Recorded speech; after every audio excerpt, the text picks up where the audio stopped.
kui kõik mõtted on ära mõeldud ja mida mingid ideed ei ole, siis hakkad ikka genereerima ja siis üks mõte ikka tuli veel.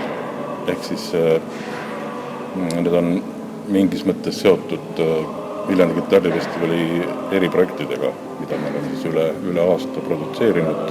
Need mõtted on sündinud siis Viljandi Kitarrifestivali meeskonna peades. Ja kui me oleme neid mõtteid siis potentsiaalsele koostööpartnerile presenteerinud, siis me ei ole kunagi ei öeldud.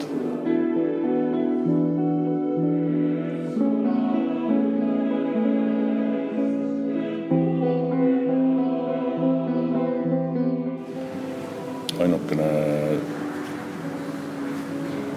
nüanss, mida ma palusin heliloojatel arvestada, kui neid lugusid sai tellitud, et nad võtaksid natuke ruumi improvisatsiooni jaoks.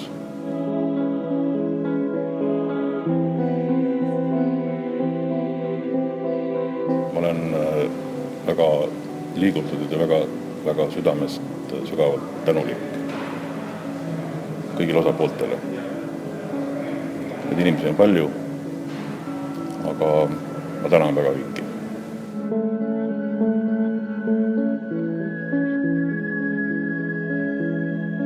Mul on selline tunne, et midagi mõnusat on tehtud juba kas või iseenda jaoks.